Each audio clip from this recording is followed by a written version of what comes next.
It, it won't have that effect because it's an excess, too much, more than the body can handle. It would be too intense of a purging, so the body just can't do it. It doesn't try. Same with fasting too much. If you eat an excess of food, you could fast a little bit, one day in a month on a sacred day, maybe on Mahapradosham, Ekadashi day or something. Well, some sacred day you could fast and maybe benefit, and it'll reset the digestion and help you to clear out the toxins. But we need not fast entirely from food. We could eat a simple mono fast, eating just the sabudana, the tapioca pearls, cooked very simply with some digestive spices.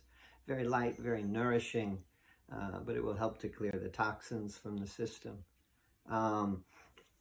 We can't overdo it, and that's the problem, is people are tending to overdo it, and then they're not getting the right effects. They want to feel good. They don't realize the practice of yoga brings them into contact with the negative feelings within. They're trying to hide from them. It's the instinct. We've got to overcome those instincts. The instinct of the mind, the instinct of the body is to heal itself, but the instinct of the mind is to keep us safe from all these negative feelings. And so that's where we get this prajna parada, this forgetting of our divine nature, forgetting of our higher healing wisdom that we have inherently within our human consciousness. We act against it. In nature, animals, they get sick and they'll go and eat the medicinal herbs that make them better. But people, they'll eat poison. If you give them poison with good faith, they'll take it, they'll eat it. They don't notice that it's poisoning them. An animal in the wild wouldn't eat poison. They'd smell it and go away. They wouldn't even take a taste and spit it out. But humans, they don't have this higher awareness. They're not in touch with it because they're hiding so much from what they're feeling. So even when people are fasting, they're overdoing it. And a lot of people fast because they want to be very thin. And so it's really dieting, and that we've got to overcome these mental illnesses that give us a bad body image. We can't do anything in the world to help us overcome this low self-esteem having to do with body image. You can put on all the makeup in the world, you can have all the pretty clothing, you can fast and starve yourself and cause yourself to vomit and become thin like a skeleton. But the people with this mental illness, they still view themselves as overweight and unattractive. There's nothing they can do to make themselves beautiful, because really, they are beautiful already. It's the inner feeling that needs to be shifted, not the outer situation. Any amount of money you're putting in all this kind of thing only makes the problem worse. Instead, you've got to change the inner feeling by sitting in the mirror and looking at yourself and smiling and saying, I love you, you are beautiful. I love you, you are beautiful. I love you, you are beautiful. If you can say it and try to feel it every day for a few minutes, it helps overcome these difficulties that lead to eating disorders. I'll share a story.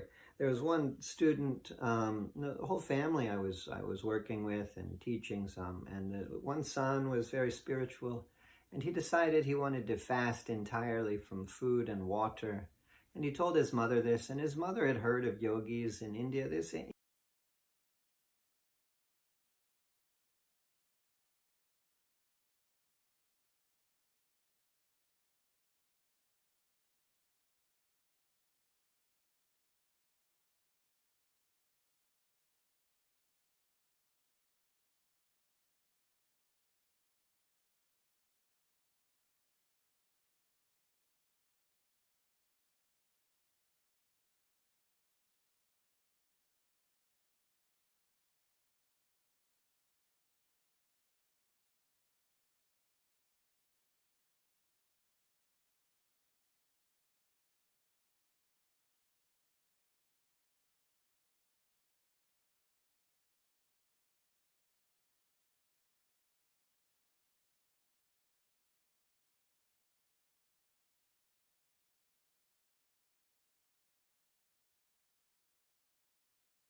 Indian family. And so she thought, oh, well, this may be okay, you know, but several days into it or whatever, she thought, well, he's really sticking with this. I thought he might do it for just lunchtime and eat the dinner, but he kept doing it next day. And so she called me and she said, Swamiji, is this safe? Should he do this? Is this okay? And I spoke to him and I said, I don't know that this is a good idea. Even our Shastras say, the Upanishads say, the Vedas, the Upanishads say, don't give up food. Eat food and give food to those who are hungry. You should not renounce food. Our Upanishads say we need to take the nourishment so long as we have the physical body. We shouldn't use siddhis. You can use siddhis, but we shouldn't use siddhis to manipulate things in the material world. Use the siddhis to go deeper into your meditation. Don't use the siddhis to feed the body. It's a waste of energy.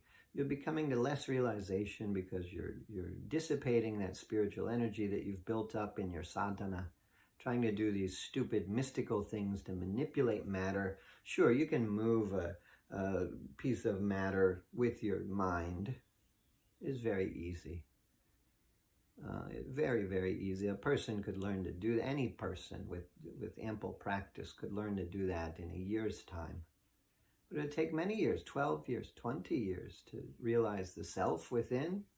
It's very difficult. Very, very, very difficult. We shouldn't waste any of this spiritual energy that we build up in our practice that could be feeding and fueling our meditations. We shouldn't waste it. But in any event, I told him all these things and he said, no, I'm feeling really good. I think it's a good practice. I want to fast from food and from water entirely. And so I said, okay, well, if you insist, go ahead and do it, but call me every day. Let me know how it's going. And after a few days, he was feeling very, very badly. And he didn't go to school that day, stayed at home laying in bed. He felt just terrible. And I said to him, well, you know, I said, well, why don't you stop? And he said, well, it's still helping me spiritually. I should continue. I said, it's not helping you. It's hurting you physically, and that's hurting you mentally, and then you can't do your spiritual practice. I asked him, what practice have you done today? He said, I've done nothing. So he didn't do his work for school. He didn't go to school. He couldn't walk. He didn't have the strength. And he wasn't doing his spiritual practice. So I convinced him to stop. I said, maybe the Lord is not behind this intense fasting. I said, why don't you do a simple fast? Simple mono fast.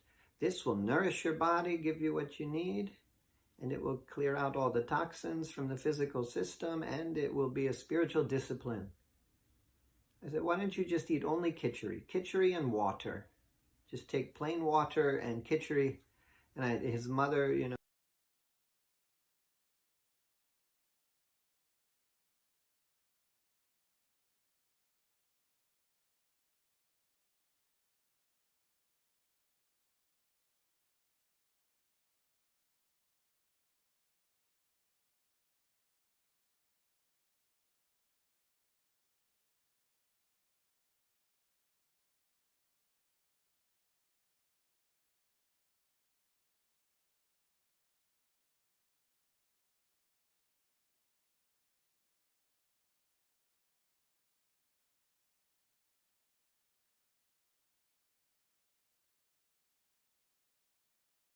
very, very loving mother was happy to cook him khichdi.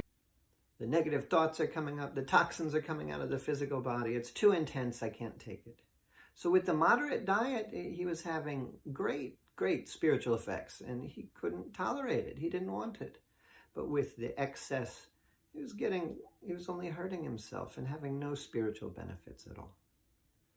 And so we really need to look at examples like that and eat a moderate diet. We should eat according to our Ayurvedic doshic constitution, Vata, Pitta, Kapha. And if you don't know what your dosha is, go to an Ayurvedic doctor, have him take your pulse, and he can tell you, and he can give you advice on what to eat. And there's many books on the subject as well. That's the way you can easily tell. The online tests, you may get some idea, but probably not. You'll probably get the wrong idea. It's better to go to an Ayurvedic doctor, have him take your pulse, because it's easy to misunderstand the questions and to answer wrong and get the wrong idea about your doshas. But if we eat the foods that are good for our particular constitution, then we will benefit ourselves and we'll develop a sattvic mind and we will go within. It's really when we eat in excess or deficiency that we have the health problems that lead to the mental problems that prevent our spiritual practice. Most people are having these kind of health problems. Chronic malabsorption is very common throughout the world today. People are suffering from malnourishment, undernutrition, undernourishment. And so fasting really is not as important of a practice as continuing to eat healthy foods regularly.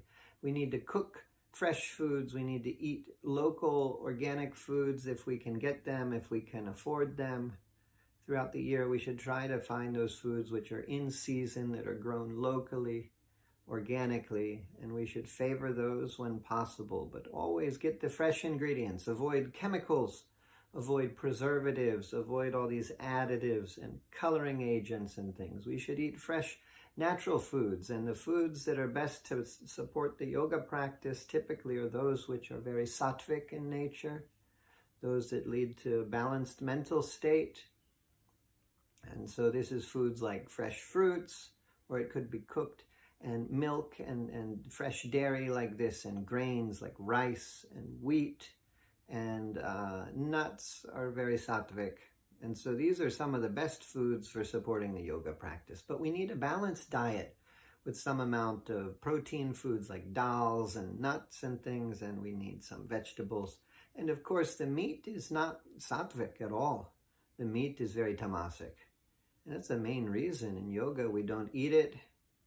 In yoga, what do? We go into the subconscious mind and we see what's in there and we witness it so it can pass. And then we go beyond that to the higher levels of the superconscious mind. We start to develop the siddhis that they talk about in the yoga shastras. We have mystical knowledge, occult powers, all these things. Only if we can go through the veil of the subconscious mind. So we have to go in and feel these things. We need a very clear mind to do so. There's a lot of emotion been repressed from every past lifetime. It's been repressed. We don't need more emotions. What happens when we ingest meat? Of course, the scientists now, they say that for every emotion, there's corresponding hormones in the body. The body will make these hormones. If you're accustomed to being angry every day your body will make the hormones. You don't need a reason to become angry. You'll just be angry out of habit because your body has trained itself to produce those particular hormones. The same hormones have been found in the animals. And what do? They go into the flesh. So when you take the animal to the slaughterhouse, it's feeling a lot of fear, feeling a lot of confusion, feeling a lot of anger. All these hormones go into the meat, and when we eat it, we ingest that. And so we have to feel that then also. But then also there's repercussions to eating of meat. It's a very wasteful industry. They feed a lot of grains to the cattle, for example. And if you take 100 pounds of grains and you feed it to the cattle, it might produce 1 pound of meat. It's reduced. I don't know the exact proportion. You can Google that. I don't know all the statistics. But it's something like this, and the concept definitely holds true. You could feed people 100 pounds of grains and 100 people be fed. You can feed one person a pound of meat because it requires that much of grains. But then all the water that it requires to water those grains, and the water it requires to feed that cattle, and then they're cutting down the forests so they can have grazing land for the cattle, and they're cutting down the rainforests. And it's affecting the environment and affecting the climate. It's a very harmful industry. There's nothing better that a person could do for the environment than to adopt a vegetarian diet and to avoid meat eating entirely. So meat eating is not moderate at all. Meat eating is very excessive. It's very, very, very excessive. And so, it's very important for the practice of ahimsa, non-violence, to avoid meat, but it's very, very important in the practice of mitahara, also moderate eating. We've got to eat fresh, local, natural, simple foods, and the yogis eat less, and the yogis sleep less. normal person, they're very tamasic, dull in their mind. They may sleep 10 hours a day. How do you overcome that tamas? Earlier, get up earlier, sleep less. Eat a little smaller portion of food possibly. If you're eating too much food, Ayurveda has a recommendation. Ayurveda says that your stomach can hold, if you put all the food heaping in your cupped hands like this, the heaping food, your stomach can literally, it can fit 3 of this. Ayurveda says in a meal, food, drink specific digestive herbs, or we need to be eating better foods, and we need to be worrying less and sit and eat and allow time to digest. If you eat when you're hungry, until you're satisfied truly, and then you wait until you digest your food and you eat again, you'll be healthy. You should eat what you can digest. But we don't know what we can digest, and there's so much emotional eating happening. People eat a meal and then they feel emotional and they want to snack right after the meal. They're not really hungry. So we have to learn to differentiate between the emotional appetite and the actual appetite, and we need to pay attention to the body and digest, and we'll feel better, and we'll be able to do more work in our lives, and we'll be able to go deeper in our meditation. So the moderate appetite, but moderation of all things. If you have one nice car, you don't need 2 cars. A lot of my neighbors around here, they have 15 cars in their yard. You don't need 15 cars if you're one person.